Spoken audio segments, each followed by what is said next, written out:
प्रिय छात्राः स्वागतಂ ಈ ಒಂದು ತರಗತಿಯಲ್ಲಿ ಪ್ರಥಮ ಮೂರನೇ ವರ್ಷದ ವ್ಯಾಕರಣ ಸಂಧಿ ವಿಭಾಗದ ಎರಡನೇ ಭಾಗವಾದ ಜಸ್ವ ಸಂಧಿ ಮತ್ತು ಅನುನಾಸಿಕ ಸಂಧಿಯ ಪರಿಚಯವನ್ನು ಈ ತರಗತಿಯಲ್ಲಿ ನಿಮಗೆ ಮಾಡಿಕೊಡಲಿದ್ದೇನೆ. ಜಸ್ವ ಸಂಧಿ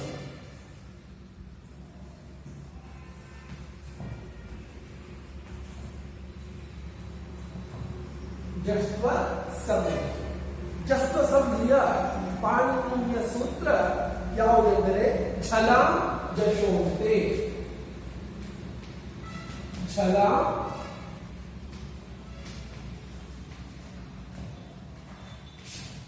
ಇದು ಝಲಾಂ ಜಶೋಂತೆ ಅಂತ ಹೇಳುವುದು ಪಾಣಿನಿಯ ಸೂತ್ರ. ಇಲ್ಲಿ ಈ ಸೂತ್ರದಲ್ಲಿ ಮೂರು ಪದಗಳಿವೆ. ಒಂದು ಝಲಾಂ, ಇನ್ನೊಂದು ಜಶಃ, ಇನ್ನೊಂದು ಅಂತೆ. ಝಲಾಂ ಪದಾಂತೆ ಝಲಾಂ ಜಶಃ ಸ್ಯುಹು. ಪಾಣಿನಿಯ ಸೂತ್ರದ ವೃತ್ತಿ ಈ ರೀತಿಯಾಗಿದೆ. ಝಲ ಪದಾಂತೆ ಪದದ ಕೊನೆಯಲ್ಲಿರ್ತಕ್ಕಂತಹ ಝಲಾಂ ಝಲ್ ವರ್ಣಗಳಿಗೆ ಜಶ್ ಜಶ್ ಆದೇಶವು ಬರುತ್ತದೆ ಅಂತ.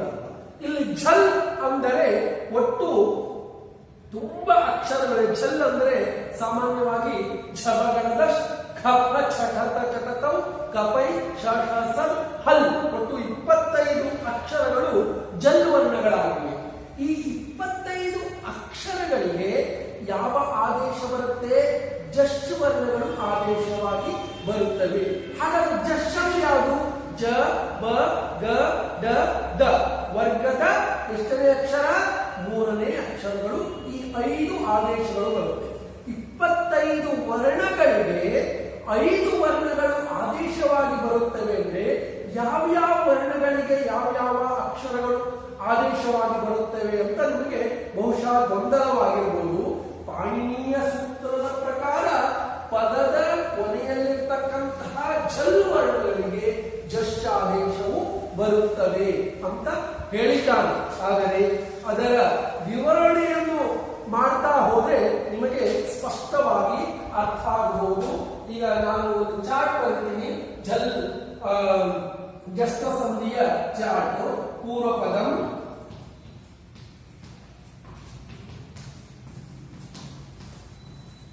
ಉತ್ತರ ಪದಂ ಈಕ್ವಲ್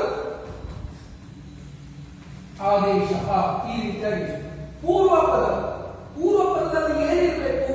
ಝಲ್ ವರ್ಣಗಳಿರ್ತಕ್ಕಂತಹ ಎಲ್ಲಾ ವರ್ಣಗಳು ಪೂರ್ವ ಪದದಲ್ಲಿ ಇರಬೇಕಾ ಅಂದರೆ ಇಲ್ಲ. ತುಲ್ಯಾಸ್ಯ ಪ್ರಯತ್ನಂ ಸವರ್ಣಂ ತಾರ್ವಾದಿಸ್ಥಾನಂ ಆಭ್ಯಂತರ ಪ್ರಯತ್ನಂ ಯಸ್ಯ ಏನ ತುಲ್ಯಂ ತನ್ವಿತಃ ಸಾವರ್ಣ್ಯ ಸಂಜ್ಞಂ ಸ್ಯಾತ್. ಯಾವ ಅಕ್ಷರಕ್ಕೆ ಬರತಕ್ಕಂತಹ ಆದೇಶವು ಸವರ್ಣವಾಗಿರುತ್ತೋ ಸಾಮಾನ್ಯವಿರುತ್ತೋ ಅದು ಮಾತ್ರ ಬರುತ್ತದೆ. ಅಂದರೆ ಸುಲಭವಾಗಿ ಹೇಳಬೇಕಾದ್ರೆ ವರ್ಗದ ಪ್ರಥಮ ಅಕ್ಷರಗಳಾದ ಕ ಚ ಟ ತ ಪ 5 ಅಕ್ಷರಗಳಿವೆ. ವರ್ಗದ ಪ್ರಥಮ ಅಕ್ಷರಗಳು ಯಾವುದು? ಕ ಚ ಟ ತ ಪ. ಈ 5 ಅಕ್ಷರಗಳಿಗೆ ಏನು ಪರವಾಗಿರಬೇಕು? ಸ್ವರ ಅಥವಾ ಮೃದು ವ್ಯಂಜನ. ಮೃದು ವ್ಯಂಜನ, ಸ್ವರ ಅಥವಾ ಮೃದು ವ್ಯಂಜನ ಪರವಾಗಿರಬೇಕು. ವರ್ಗದ 5 ಅಕ್ಷರ ಝಲ್ ವರ್ಣಗಳಲ್ಲಿ ಈ ಅಕ್ಷರಗಳು ಅಡಕವಾಗಿರುವುದರಿಂದ ಬರತಕ್ಕಂತಹ ಆದೇಶ ಜಶ್ ಅಂದ್ರೆ ಯಾವುದು? ಜ ಬ ಗ ದ ದ. ಈ 5 ಅಕ್ಷರಗಳು ಆದೇಶವಾಗಿರುವುದರಿಂದ ಝಲ್ ವರ್ಣಗಳಿಗೆ ಜಶ್ ವರ್ಣಗಳು ಆದೇಶವಾಗಿರುವುದರಿಂದ ಇದಕ್ಕೆ ಇದು ಸವರ್ಣವಾಗಿದೆ. ಸಾವರ್ಣ್ಯ ಇರುವುದರಿಂದ ತುಲ್ಯಾಸ್ಯ ಪ್ರಯತ್ನ ಸಾಮಾನ್ಯ ಎಂಬ ಸೂತ್ರದಿಂದ ಸ್ಥಾನ ಮತ್ತು ಪ್ರಯತ್ನ ಸಾಮ್ಯವಿರುವುದರಿಂದ ಕಕಾರಕ್ಕೆ ಏನ್ ಬರುತ್ತೆ? ಜವಗಡ ದಶ್ ಜಶ್ ವರ್ಣಗಳು ಬರುತ್ತವೆ. ಇದು ಪಾಣಿನಿಯ ಸೂತ್ರದ ಪ್ರಕಾರ ಹೀಗೆ. ಆದರೆ ಕ್ರಮವಾಗಿ ಬರಬೇಕು ಗ ಜ ಗ ದ ಬ.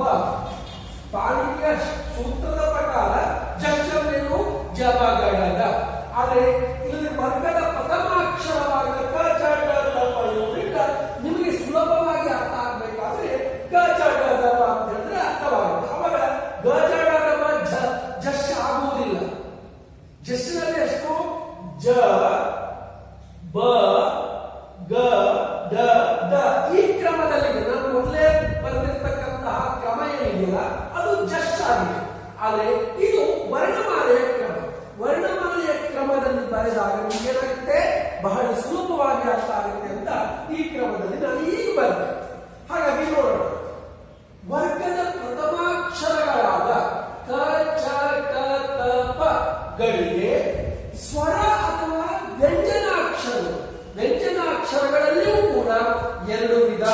ಒಂದು ಕರ್ಕಶ ವ್ಯಂಜನ, ಇನ್ನೊಂದು ಮೃದು ವ್ಯಂಜನ ಅಂತ. ಒಂದು ಕರ್ಕಶ ವ್ಯಂಜನ, ಇನ್ನೊಂದು ಮೃದು ವ್ಯಂಜನ. ಕರ್ಕಶ ವ್ಯಂಜನ ಅಂದ್ರೆ ಯಾವುದು ಅಂದರೆ ವರ್ಗದ ಒಂದು ಮತ್ತು ಎರಡನೇ ಅಕ್ಷರ. ಯಾವುದು? ವರ್ಗದ ಒಂದು ಮತ್ತು ಎರಡನೇ ಅಕ್ಷರ ಅಂದ್ರೆ ಯಾವುದು? ಕ ಚ ಟ ತ ಪ, ಖ ಛ ಠ ಥ ಪ ಜೊತೆಗೆ ಶ ಶ ಸ. ಇವು ಕರ್ಕಶ ವ್ಯಂಜನಗಳು. ಇವನ್ನು ಹೊರತುಪಡಿಸಿ ಇನ್ನು ಮೃದು ವ್ಯಂಜನ ಅಂದ್ರೆ ಯಾವುದು? ವರ್ಗದ 3, 4, 5. ಯಾವುದು? ಗ ಜ ಡ ದ ಬ, ಘ ಝ ಘ ಧ ಬ, ನ ನ ನ ನ ಮ. ಇವಲ್ಲದೆ ಯ ರ ಲ ವ ಜೊತೆಗೆ ಹ, ಯ ರ ಲ ವ ಜೊತೆಗೆ ಹ. ಇವು ಮೃದು ವ್ಯಂಜನಗಳಾಗುತ್ತವೆ. ಹಾಗಾಗಿ ಸ್ವರ ಅಥವಾ ಮೃದು ವ್ಯಂಜನ. ಮೃದು ವ್ಯಂಜನ ಅಂದ್ರೆ ಯಾವುದು? ವರ್ಗದ 3, 4, 5 ಜೊತೆಗೆ ಅವರ್ಗೀಯ ವ್ಯಂಜನವಾಗಿರ್ತಕ್ಕಂತಹ ಯ ರ ಲ ವ ಹ ಅಕ್ಷರಗಳಲ್ಲಿ ಯಾವುದಾದ ಒಂದು ಅಕ್ಷರ ಉತ್ತರ ಪದದ ಮೊದಲನೇ ಅಕ್ಷರವಾಗಿದ್ದರೆ ಕ್ರಮವಾಗಿ ಅವು ಈ ಅಕ್ಷರಕ್ಕೆ ಕಕಾರಕ್ಕೆ ಜಶ್ಚು ವರ್ಣಗಳಲ್ಲಿರ್ತಕ್ಕಂತಹ ಈ ಅಕ್ಷರಗಳು ಜಶ್ಚು ವರ್ಣಗಳ ಜಶ್ ವರ್ಣ ಆದೇಶವಾಗಿ ಬರುತ್ತದೆ. ಅಂದರೆ ಕಕಾರಕ್ಕೆ ಗಕಾರವು ಆದೇಶವಾಗಿ ಬರುತ್ತದೆ. ಇನ್ನೂ ಸುಲಭವಾಗಿ ಹೇಳಬೇಕಾದ್ರೆ ವರ್ಗದ ಪ್ರಥಮಾಕ್ಷರಕ್ಕೆ ವರ್ಗದ ಮೂರನೇ ಅಕ್ಷರವು ಆದೇಶವಾಗಿ ಬಂದರೆ ಅದು ಜಸ್ವ ಸಂಧಿ. ವರ್ಗದ ಪ್ರಥಮಾಕ್ಷರ ಅಂತ ನೀವು ನೋಡ್ತಾ ಇದ್ದೀರಿ. ವರ್ಗದ ಪ್ರಥಮಾಕ್ಷರ ಅಂದ್ರೇನು? ವರ್ಗಗಳೆಷ್ಟು? 5. ಯಾವ್ಯಾವುದು? ಕವರ್ಗ, ಚವರ್ಗ, ಟವರ್ಗ, ತವರ್ಗ, ಪವರ್ಗ. ಒಂದು ವರ್ಗದಲ್ಲಿ ಎಷ್ಟು ಅಕ್ಷರಗಳಿರುತ್ತವೆ? 5 ಅಕ್ಷರಗಳಿರುತ್ತವೆ. ಅದಕ್ಕೆ ಕವರ್ಗ ಕ ಖ ಗ ಘ ಗ. ಚವರ್ಗದಲ್ಲಿ ಮತ್ತು 5. ಹಾಗಾಗಿ ವರ್ಗೀಯ ವ್ಯಂಜನಾಕ್ಷರಗಳು ಒಟ್ಟು ಎಷ್ಟು? 25 ವರ್ಗೀಯ ವ್ಯಂಜನಾಕ್ಷರಗಳು. ಎಷ್ಟು? 25 ವರ್ಗೀಯ ವ್ಯಂಜನಾಕ್ಷರಗಳು. ವರ್ಗಗಳು 5. ಹಾಗಾಗಿ ವರ್ಗದ ಮೊದಲನೇ ಅಕ್ಷರ ಅಂದ್ರೆ ಕ ಚ ಟ ತ ಪ. ಇವುಗಳಿಗೆ ವರ್ಗದ ಮೂರನೇ ಅಕ್ಷರ ಯಾವುದು? ಗ ಜ ಡ ದ ಬ. ಪ್ರತಿಯೊಂದು ವರ್ಗದ ಮೂರನೇ ಅಕ್ಷರವು ಕ್ರಮವಾಗಿ ಆದೇಶವಾಗಿ ಬರುತ್ತವೆ. ಅದು ಪದದಲ್ಲಿ ಏನಿರಬೇಕು? ಸ್ವರ ಅಥವಾ ಮೃದು ವ್ಯಂಜನ ಇರಬೇಕು. ವ್ಯಂಜನಾಕ್ಷರಗಳು ಇರಬೇಕು ಅಂತ. ಈ ಉದಾಹರಣೆ ನೋಡೋಣ. ವಾ ಪ್ಲಸ್ ದೇವಿ, ವಾ ಪ್ಲಸ್ ದೇವಿ, ವಾ. ಈ ಪದದ ಕೊನೆಯ ಅಕ್ಷರ ಯಾವುದು? ಕಕಾರ. ಇದಕ್ಕೆ ಏನ್ ಪರವಾಗಿದೆ? ದಕಾರ ಪರವಾಗಿದೆ. ದಕಾರ ಏನಾಗಿದೆ? ಮೃದು ವ್ಯಂಜನ ಆಗಿದೆ. ವರ್ಗದ 3, 4, 5. ವರ್ಗದ 3, 4, 5. ಅದ್ರ ಜೊತೆಗೆ ಯ ವ ರ ಲ ಹ. ಹಾಗಾಗಿ ಮೃದು ವ್ಯಂಜನ ದ ಆಗಿರುವುದರಿಂದ ಈ ಕಕಾರಕ್ಕೆ ವರ್ಗದ 3 ವರ್ಗದ ಎಷ್ಟನೇ ಅಕ್ಷರ? 3ನೇ ಅಕ್ಷರ ಆದೇಶವಾಗಿ ಬರುತ್ತದೆ. ಹಾಗಾಗಿ ಕಕಾರಕ್ಕೆ ಗಕಾರ ಬಂದ್ರೆ ಏನಾಯ್ತು? ವಾಗ್ ಆಯ್ತು. ಏನಾಯ್ತು? ವಾಗ್. ವಾಗ್ ಪ್ಲಸ್ ದೇವಿ ವಾಗ್ ಆಯ್ತು. ಅದಕ್ಕೆ ದೇಶ ವಾಗ್ದೇ ದೇ ದಿ ಸೇರಿಸಿ ವಾಗ್ದೇವಿ ವಾಗ್ ಪ್ಲಸ್ ದೇವಿ ವಾಗ್ದೇವಿ. ಅದೇ ರೀತಿ ವಾಗ್ ಪ್ಲಸ್ ಈಶಃ ಗಮನವಿಟ್ಟು ಕೇಳಿ ವಾಗ್ ಪ್ಲಸ್ ಈಶಃ ವಾಗೀಶಃ. ಅದೇ ರೀತಿ ಚಕಾರಕ್ಕೆ ಉದಾಹರಣೆ ನೋಡೋಣ. ಅಚ್ ಪ್ಲಸ್ ಅಂತಹ ಅಂತ ಹೇಳಿ ಅಚ್ ಪ್ಲಸ್ ಅಂತಹ ಅಚ್ ಚಕಾರ ಇದೆ. ಚಕಾರಕ್ಕೆ ಏನ್ ಪರವಾಗಿದೆ? ಅಕಾರ ಪರವಾಗಿದೆ. ಅಕಾರ ಏನಾಗಿದೆ? ಸ್ವರವಾಗಿದೆ. ಚಕಾರಕ್ಕೆ ಸ್ವರ ಪರವಾಗಿದ್ದಾಗ ಚಕಾರದ ಮೂರನೇ ಅಕ್ಷರ ಯಾವುದು? ಜಕಾರ. ಜಕಾರ ಬಂದು ಏನಾಗುತ್ತೆ? ಜಕಾರ ಬಂದು ಏನಾಯ್ತು? ಅಜ್ಜಯ್. ಏನಾಯ್ತು? ಅಜ್ಜಯ್. ಅಜ್ ಪ್ಲಸ್ ಅಜಯ್ ಅಂತಹ ಸೇರಿಸಿ ಅಜಂತಹ. ಏನಾಯ್ತು? ಅಜ್ ಪ್ಲಸ್ ಅಂತಹ ಅಜಂತಹ. ಅದೇ ರೀತಿ ತಕಾರ ನೋಡೋಣ. ಇಲ್ಲಿ ಬರೀತೀನಿ ಷಟ್ ಪ್ಲಸ್ ಆನನಂ ಆನನಂ ಷಟ್ ಪ್ಲಸ್ ಆನನಂ ಅಥವಾ ಷಟ್ ಪ್ಲಸ್ ಆನನಃ. ಇದು ಆನನಃ ಅಂತಂದ್ರೆ ಯಾರಂತೆ ಷಣ್ಮುಖ ಆಗ್ತದೆ. ಹಾಗಾಗಿ ಪುಲ್ಲಿಂಗ ಮಾಡ್ಕೊಳ್ಳೋಣ. ಷಟ್ ಪ್ಲಸ್ ಆನನಃ ಅಂತ ಹೇಳಿದೆ. ಇಲ್ಲಿ ಷಟ್ ಟಕಾರ ಇದೆ. ಟಕಾರಕ್ಕೆ ಸ್ವರಪರವಾಗಿದೆ. ಟಕಾರಕ್ಕೆ ಸ್ವರಪರವಾಗಿದ್ದಾಗ ಈ ಟಕಾರಕ್ಕೆ ಏನ್ ಬರುತ್ತೆ? ಡಕಾರ ಬಂದು ಏನಾಯ್ತು?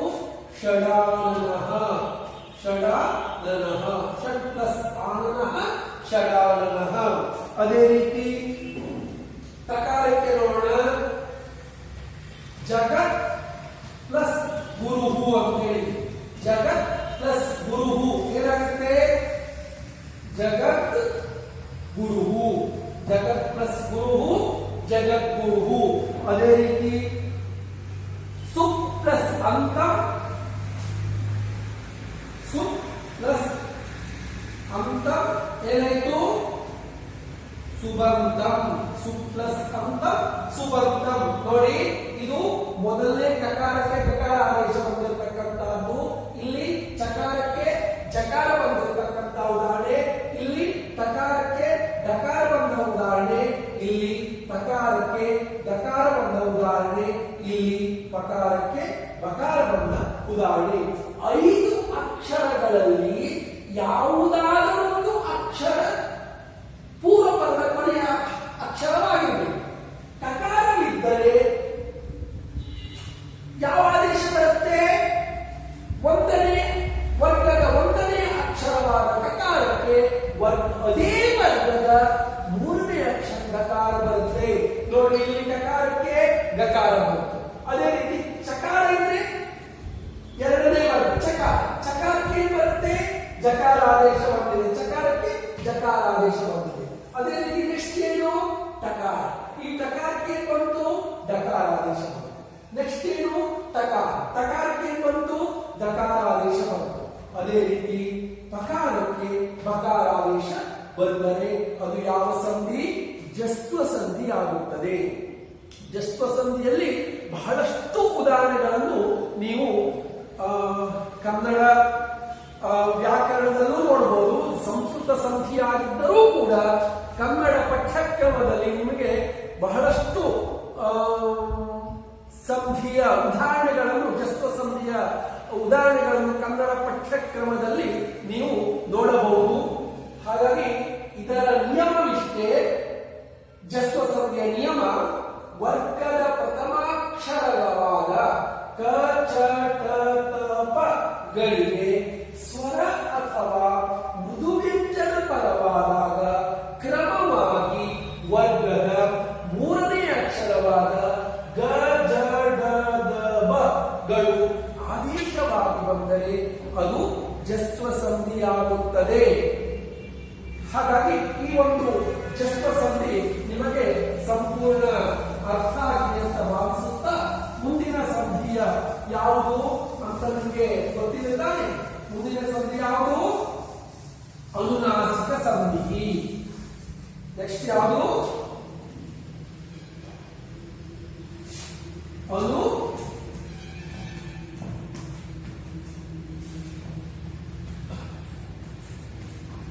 ಅನುನಾಸಿಕ ಸಂಧಿ. ಅನುನಾಸಿಕ ಹಾಗಾದ್ರೆ ಅನುನಾಸಿಕ ಸಂಧಿಯ ಸೂತ್ರ ಯಾವುದು? ಯರೋನುನಾಸಿಕೆ ಅನುನಾಸಿಕೋವ. ಸೂತ್ರ ಯಾವುದು?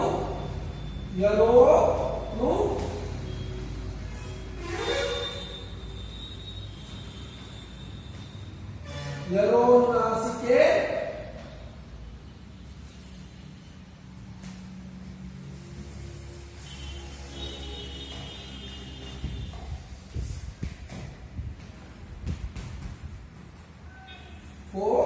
ವಾ. ಇದು ಸೂತ್ರ. ಯರೋನುನಾಸಿಕೆ ಅನುನಾಸಿಕೋವ. ಯರಪದಾಂತಸ್ಯ ಅನುನಾಸಿಕೆ ಪರೆ ಅನುನಾಸಿಕೋ ವಾ ಸ್ಯಾತ್ ಅಂತ ಈ ಸೂತ್ರದಲ್ಲಿ ಹೇಳಿದ್ದಾರೆ. ಯರಪದಾಂತಸ್ಯ ಅನುನಾಸಿಕೆ ಪರೆ ಅನುನಾಸಿಕೋ ವಾ ಸ್ಯಾತ್ ಅಂದ್ರೆ ಏನು? ಪದಾಂತವಾದ ವರ್ಣಗಳಿಗೆ, ಪದಾಂತ ಅಂದ್ರೇನು? ಪದದ ಕೊನೆಯಲ್ಲಿರ್ತಕ್ಕಂತಹ ವರ್ಣಗಳಿಗೆ ಅನುನಾಸಿಕ ಅಕ್ಷರವು ವಿಕಲ್ಪವಾಗಿ ಬರುತ್ತದೆ. ಅನುನಾಸಿಕ ಅಕ್ಷರಗಳು ಹೇಗೆ ಬರುತ್ತದೆ? ವಿಕಲ್ಪವಾಗಿ ಬರುತ್ತದೆ. ಇಲ್ಲಿ ವಿಕಲ್ಪ ಅಂದ್ರೆ ಏನರ್ಥ? ಎರಡು ರೂಪ ಸಿದ್ಧಿಯಾಗುತ್ತದೆ. ಅಂದ್ರೆ ಅನುನಾಸಿಕ ಸಂಧಿ ಬಂದರೆ ಒಂದು ರೂಪ, ಅನುನಾಸಿಕ ಸಂಧಿ ಬಾರದಿದ್ದರೆ ಜಸ್ವ ಸಂಧಿ ಬಂದು ಮತ್ತೊಂದು ರೂಪ ಆಗುತ್ತದೆ. ಹಾಗಾಗಿ ಇಲ್ಲಿ ವಾ ಅಂತ ಕೊಟ್ಟಿದ್ದಾರೆ. ವಾ ಅಂದ್ರೆ ವಿಕಲ್ಪ. ಬಂದು ಅನುನಾಸಿಕ ಸಂಧಿ ಬಂದ್ರೆ ಅನುನಾಸಿಕ ಸಂಧಿ ಆಗುತ್ತೆ. ಅನುನಾಸಿಕ ಸಂಧಿ ಬಾರದೇ ಇದ್ದರೆ ಅದು ಯಾವ ಸಂಧಿ ಆಗುತ್ತದೆ? ಜಸ್ವ ಸಂಧಿ ಆಗುತ್ತದೆ. ಹಾಗಾದ್ರೆ ಅನುನಾಸಿಕ ಸಂಧಿಯ ನಿಯಮ ಅಥವಾ ಚಾರ್ಟ್ ಯಾವ ರೀತಿ ಆಗಿದೆ ಅಂದ್ರೆ, ನಿಮಗೆ ಜಸ್ವ ಸಂಧಿ ಅರ್ಥ ಆಯಿತು ಅಂದ್ರೆ ಅನುನಾಸಿಕ ಸಂಧಿ ಬಹಳ ಸುಲಭವಾಗುತ್ತೆ. ಹೇಗೆ ನೋಡೋಣ. ಇಲ್ಲಿಯೂ ಕೂಡ ಪೂರ್ವಪದ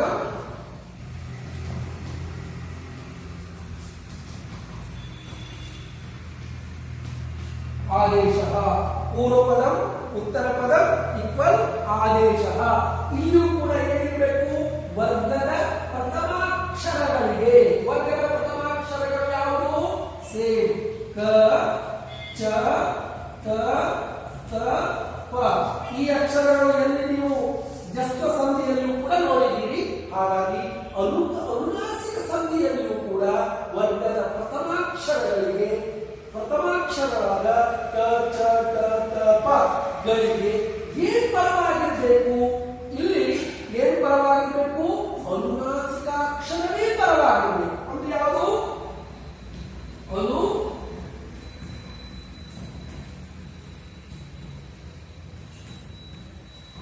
ಯಾವ ಪರವಾಗಿರ್ಬೇಕು? ಅನುನಾಸಿಕ ಅಕ್ಷರವೇ ಪರವಾಗಿದ್ದಾಗ ಕ್ರಮವಾಗಿ ಆದೇಶ ಕ ಕ್ಕೆ ಕಕಾರದ 5ನೇ ಅಕ್ಷರ ನಕಾರ, ಚ ಕ್ಕೆ ಚಕಾರದ 5ನೇ ಅಕ್ಷರ ಞಕಾರ, ಹಾಗೆ ನ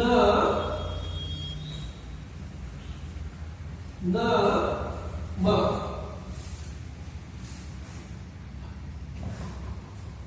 ನೋಡಿ. ಕ, ಚ, ಟ, ತ, ಪ ಗಳಿಗೆ ನ, ಞ, ನ, ನ, ಮ ಗಳು ಆದೇಶವಾಗಿ ಬಂದರೆ ಅದು ಯಾವ ಸಂಧಿ? ಅನುನಾಸಿಕ ಸಂಧಿ. ಆದ್ರೆ ಪರದಲ್ಲಿರಬೇಕು ಅನುನಾಸಿಕ ಅಕ್ಷರವೇ ಪರವಾಗಿರಬೇಕು. ಉದಾಹರಣೆ ನೋಡೋಣ. ವಾ ಪ್ಲಸ್ ಮಯಃ ಅಂತ ಇದೆ. ವಾ ಪ್ಲಸ್ ಮಯಃ ಅಂತ ಇದೆ. ಇಲ್ಲಿ ವಾ ಕಕಾರ ಇದೆ. ಉತ್ತರ ಪದ ಮೊದಲನೇ ಅಕ್ಷರ ಏನಾಗಿದೆ? ಮಕಾರವಾಗಿದೆ. ಕಕಾರಕ್ಕೆ ಮಕಾರ ಪರವಾಗಿದ್ದಾಗ ಈ ಕಕಾರಕ್ಕೆ ಯಾವ ಆದೇಶ ಬರುತ್ತೆ ಅಂದರೆ ಕಕಾರದ 5ನೇ ಅಕ್ಷರ, ಕವರ್ಗದ 5ನೇ ಅಕ್ಷರ ಯಾವುದು? ನಕಾರ. ಅವಾಗ ಏನಾಯ್ತು? ಕಕಾರ ಹೋಗಿ ಕಕಾರ ಸ್ಥಾನದಲ್ಲಿ ಬಂತು ವಾಂಗ್ ಆಯ್ತು. ಕಕಾರ ಸ್ಥಾನದಲ್ಲಿ ನ ಬಂತು ವಾಂಗ್. ಅದಕ್ಕೆ ಮ ಸೇರಿಸಿ ವಾಂಗ್ಮ, ಯಹ ಸೇರಿಸಿ ವಾಂಗ್ಮಯಃ. Walk plus ಮಯಃ ವಾಂಗ್ಮಯಃ. ಅದೇ ರೀತಿ ಚಕಾರಕ್ಕೆ ಉದಾಹರಣೆ ಸಿಗುವುದು ಕಷ್ಟ. ವಾಕ್ ಪ್ಲಸ್ ಮಯಃ ವಾಗ್ಮಯಃ. ಇನ್ನು ನೋಡಿ ನೀವು, ಇದು ವಾ ಅಂತ ಹೇಳಿದ್ದಾರೆ. ಯರೋನುನಾಸಿಕೆ ಅನುನಾಸಿಕೋ ವಾ ಅಂತ ಹೇಳಿದ್ರಿಂದ ಅನುನಾಸಿಕ ಸಂಧಿ ಬಂದ್ರೆ ವಾಂಗ್ಮಯ, ಅನುನಾಸಿಕ ಸಂಧಿ ಬಾರದೆ ಇದ್ರೆ ಯಾವ ಸಂಧಿ ಬರುತ್ತೆ? ಕಕಾರಕ್ಕೆ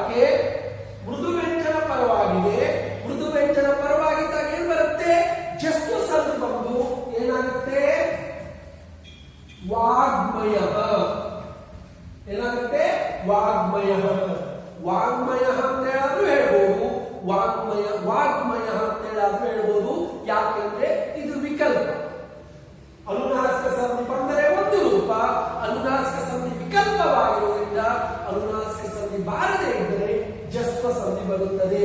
ಆದರೆ ಸಾಮಾನ್ಯವಾಗಿ ಅನುನಾಸಿಕ ಸಂಧಿಯನ್ನೇ ನೀವು ಸಾಮಾನ್ಯವಾಗಿ ತಿಳ್ಕೊಳ್ಳುತ್ತೀರಿ ಅಂತ ಭಾವಿಸ್ತೀನಿ. ಎಲ್ಲ ಕಡೆ ಕೂಡ ಜಸ್ವ ಸಂಧಿ ಬರ್ತಾ ಇರುತ್ತೆ, ಆದ್ರೆ ಅನುನಾಸಿಕ ಸಂಧಿ ಪ್ರಾಶಸ್ತ್ಯವೇ ಇರುವುದಿಲ್ಲ. ಎಲ್ಲ ಕಡೆಗೆ ಜಸ್ವ ಸಂಧಿ ಮಾಡ್ತಾ ಮಾಡ್ತಾ ಹೋಗ್ತಾ ಇದ್ರೆ ಅನುನಾಸಿಕ ಸಂಧಿ ನಿಮ್ಮ ಗಮನಕ್ಕೆ ಬರುವುದೇ ಇಲ್ಲ. ಎಲ್ಲಿ ಜಾಸ್ತಿ ಬಳಕೆ ಇರುವುದಿಲ್ಲವೋ ಆ ಸಂಧಿಯಲ್ಲಿ ಕುಂಠಿತವಾಗಿರುತ್ತೆ. ಯಾಕೆಂದ್ರೆ ಜನ ಬಳಕೆಯಲ್ಲಿದ್ದಾಗೆ ಆ ಸಂಧಿಯ ವ್ಯಾಲ್ಯೂ, ಅದರ ಒಂದು ಸ್ಥಾನ ಗೊತ್ತಾಗುತ್ತೆ. ಎಲ್ಲರೂ ಕೂಡ ಜಸ್ವ ಸಂಧಿ ಮಾಡ್ತಾ ಮಾಡ್ತಾ ಹೋದ್ರೆ, ಯಾಕೆಂದ್ರೆ ಅನುನಾಸಿಕ ಸಂಧಿ ವಿಕಲ್ಪ ಆಗಿದ್ರೆ ಬಂದ್ರು ಬರ್ಬೋದು, ಬಿಟ್ಟರು ಬಿಡ್ಬೋದು.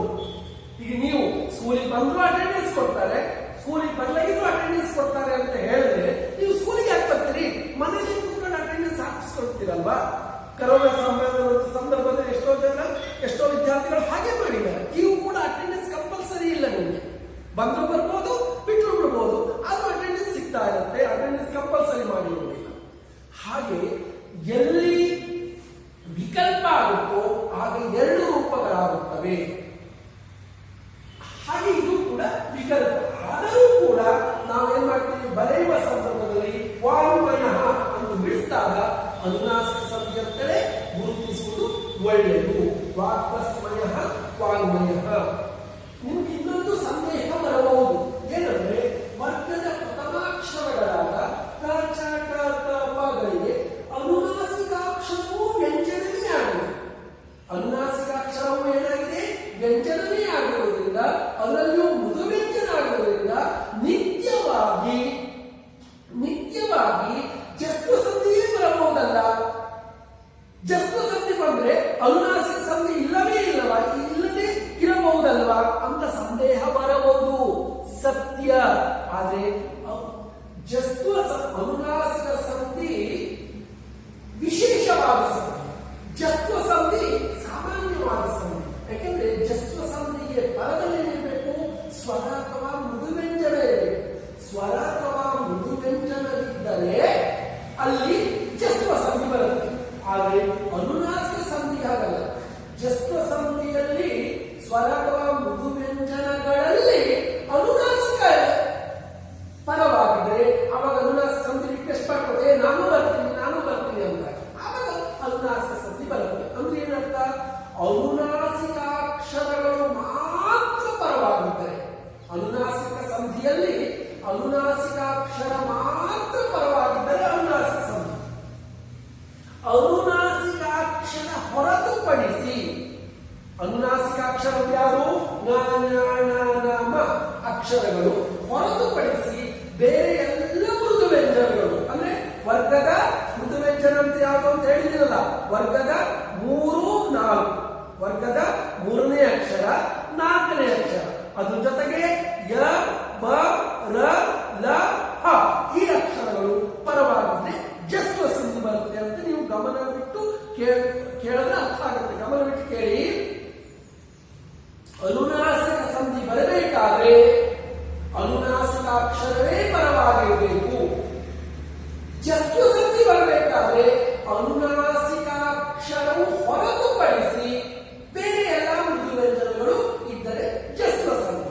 ಈಗ ನಿಮಗೆ ಜಸ್ವ ಸಂಧಿ ಅನುನಾಸಿಕ ಸಂಧಿಯ ವ್ಯತ್ಯಾಸ ಏನಂತ ಗೊತ್ತಾಗಿರಬಹುದು ಅಂತ ಭಾವಿಸ್ತೇನೆ. ಈಗ ಉದಾಹರಣೆ ನೋಡೋಣ. ಈಗ ಚಕಾರಕ್ಕೆ ಉದಾಹರಣೆ ಬಹಳ ಕಡಿಮೆ ಆಗಿದ್ರೆ ಟಕಾರ ನೋಡಿ. ಷಟ್ ಪ್ಲಸ್ ಮುಖಃ, ಷಟ್ ಪ್ಲಸ್ ಮುಖಃ ಅಂತ ಹೇಳಿ.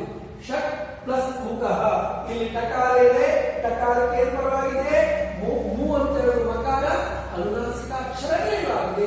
ಟಕಾರಕ್ಕೆ ಅನುನಾಸಿಕ ಪರವಾಗಿದ್ದಾಗ ಏನಾದೇಶ ಬರುತ್ತೆ? ನಕಾರ ಬರುತ್ತೆ. ಯಾಕಂದ್ರೆ ಟಕಾರದ 5ನೇ ಅಕ್ಷರ ಡ ಠ ಡ ಠ ನ. ಅದು ಏನಾಯ್ತು? ಷಣ್ಣಾಯ್ತು. ಏನಾಯ್ತು?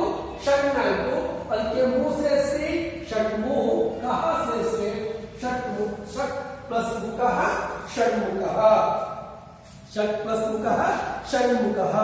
ಅದೇ ರೀತಿ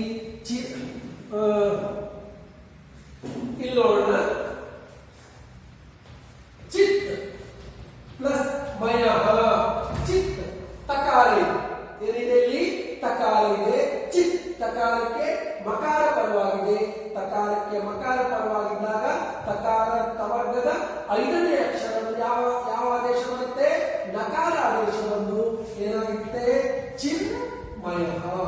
ಚಿತ್ ಪ್ಲಸ್ ಮಯ ಚಿನ್ಮಯ. ಅದೇ ರೀತಿ ಅಪ್ ಪ್ಲಸ್ ಮಯ, ಅಪ್ ಪ್ಲಸ್ ಮಯ. ಅಪ್ ಅಂತೇಳಿದೆ, ಪಕಾರ ಇದೆ, ಪಕಾರಕ್ಕೆ ಮಕಾರ ಪರವಾಗಿದೆ. ಮಕಾರ ಏನಾಗಿದೆ? ಅನುನಾಸಿಕ ಅಕ್ಷರವಾಗಿದ್ದರಿಂದ ಪಕಾರಕ್ಕೆ ಮಕಾರ ಬಂದು ಏನಾಯ್ತು? ಅಮ್ಮಯ. ಅಪ್ ಪ್ಲಸ್ ಮಯ ಅಮ್ಮಯ. ಇದು ಕಕಾರಕ್ಕೆ ನಕಾರ ಬಂದ ಉದಾಹರಣೆ, ಇದು ಟಕಾರಕ್ಕೆ ನಕಾರ ಬಂದ ಉದಾಹರಣೆ, ಇದು ತಕಾರಕ್ಕೆ ನಕಾರ ಬಂದ ಉದಾಹರಣೆ, ಇದು ಪಕಾರಕ್ಕೆ ಮಕಾರ ಬಂದ ಉದಾಹರಣೆ. ಅದೇ ರೀತಿ ಇನ್ನೂ ಅನೇಕ ಉದಾಹರಣೆಗಳು ಅನುನಾಸಿಕ ಸಂಧಿಯಲ್ಲಿ ಇವೆ. ಆದರೆ ನೀವು ಈ ಒಂದು ಉದಾಹರಣೆಯನ್ನು ಆಧಾರವಾಗಿಕೊಂಡು ಇನ್ನೂ ಅನೇಕ ಉದಾಹರಣೆಗಳನ್ನು ನೀವು ಹುಡುಕಬೇಕು. ಅದನ್ನು ಗಮನವಿಟ್ಟು ಆಲಿಸಿ ಜೊತೆಗೆ ಅದನ್ನು ಸಂಗ್ರಹಿಸಬೇಕು. ಅನುನಾಸಿಕ ಸಂಧಿಯ ನಿಯಮ ನಿಮಗೆ ಮತ್ತೊಮ್ಮೆ ಹೇಳ್ತೀನಿ. ವರ್ಗದ ಪ್ರಥಮಾಕ್ಷರವಾದ ಕ ಚ ಟ ತ ಪ ಕೆ ಅಥವಾ ವರ್ಗದ ಪ್ರಥಮಾಕ್ಷರಗಳಾದ ಕ ಚ ಟ ತ ಪ ಗಳಿಗೆ ಅನುನಾಸಿಕಾಕ್ಷರಗಳಲ್ಲಿ ಯಾವುದಾದರೊಂದು ಅನುನಾಸಿಕಾಕ್ಷರವು ಪರದಲ್ಲಿರುವಾಗ ಕ್ರಮವಾಗಿ ವರ್ಗದ ಐದನೇ ಅಕ್ಷರವಾದ ನ ನ ನ ನ ಮ ಗಳು ಆದೇಶವಾಗಿ ಬಂದರೆ ಅದು ಅನುನಾಸಿಕ ಸಂಧಿಯಾಗುತ್ತದೆ. ಇದು ಅನುನಾಸಿಕ ಸಂಧಿಯ ನಿಯಮ. ನಿಮಗೆ ಜಸ್ತ್ವ ಸಂಧಿ ಮತ್ತು ಅನುನಾಸಿಕ ಸಂಧಿ ಎರಡನ್ನೂ ಒಂದೆಡೆ ಸೇರಿಸಿದಾಗ ಅವೆರಡರಲ್ಲಿ ಇರತಕ್ಕಂತಹ ವ್ಯತ್ಯಾಸ ಏನು ಅಂತ ನಿನ್ನೆ ಈ ಸಂಧಿ ಮಾಡುವಾಗ ಹೇಳಿದ್ದೀನಿ. ಆದರೆ ಈ ಒಂದು ಪಾಠದ ಕೊನೆಯ ಅವಧಿಯ ಕೊನೆಯ 2 ನಿಮಿಷದಲ್ಲಿ ಮತ್ತೊಮ್ಮೆ ರಿಪೀಟ್ ಮಾಡ್ತೀನಿ. ಅನುನಾಸಿಕ ಸಂಧಿಗೆ ಅನುನಾಸಿಕ ಅಕ್ಷರವೇ ಪರವಾಗಿರಬೇಕು. ವರ್ಗದ ಪ್ರಥಮಾಕ್ಷರ ಕಾಚಾಟನೆ ಅನುನಾಸಿಕ ಸಂಧಿಗೆ, ಆದರೆ ಪರದಲ್ಲಿರಬೇಕು ಅನುನಾಸಿಕ ಅಕ್ಷರವೇ ಪರವಾಗಿರಬೇಕು. ಆದರೆ ಜಸ್ತ್ವ ಸಂಧಿಗೆ ವರ್ಗದ ಪ್ರಥಮಾಕ್ಷರವೇ, ಜಸ್ತ್ವ ಸಂಧಿಗೂ ವರ್ಗದ ಪ್ರಥಮಾಕ್ಷರ, ಅನುನಾಸಿಕ ಸಂಧಿಗೂ ವರ್ಗದ ಪ್ರಥಮಾಕ್ಷರ. ಆದರೆ ಅನುನಾಸಿಕ ಸಂಧಿಗೆ ಅನುನಾಸಿಕಾಕ್ಷರವೇ ಪರವಾಗಿರಬೇಕು. ಜಸ್ತ್ವ ಸಂಧಿಗೆ ಮಾತ್ರ ಅನುನಾಸಿಕಾಕ್ಷರ ಹೊರತುಪಡಿಸಿ ಮೃದು ವ್ಯಂಜನ ಅಥವಾ ಸ್ವರಾಕ್ಷರಗಳು ಪರವಾಗಿದ್ರೆ ಅದು ಏನಾಗುತ್ತೆ? ವರ್ಗದ 3ನೇ ಅಕ್ಷರವಾದ ಗ ಜ ಡ ದ ಗಳು ಬರುತ್ತವೆ. ಹಾಗಾಗಿ ವರ್ಗದ ಮೊದಲನೇ ಅಕ್ಷರಕ್ಕೆ ವರ್ಗದ 3ನೇ ಅಕ್ಷರ ಆದೇಶವಾಗಿ ಬಂದರೆ ಅದು ಜಸ್ತ್ವ ಸಂಧಿ. ವರ್ಗದ ಮೊದಲನೇ ಅಕ್ಷರಕ್ಕೆ ವರ್ಗದ 5ನೇ ಅಕ್ಷರ ಆದೇಶವಾಗಿ ಬಂದರೆ ಅದು ಯಾವ ಸಂಧಿ? ಅನುನಾಸಿಕ ಸಂಧಿ ಅಂತ ಹೇಳ್ತಾ ಇಂದಿನ ಈ ಒಂದು ಅವಧಿಯಲ್ಲಿ 2 ಸಂಧಿಗಳನ್ನು ನೀವು ಆಲಿಸಿದ್ದೀರಿ ಅಂತ ಭಾವಿಸಿದ್ದೇನೆ. ಇಲ್ಲಿಗೆ ಈ ಒಂದು ಪಾಠವನ್ನು ಮುಗಿಸುತ್ತೇನೆ. ಧನ್ಯವಾದ.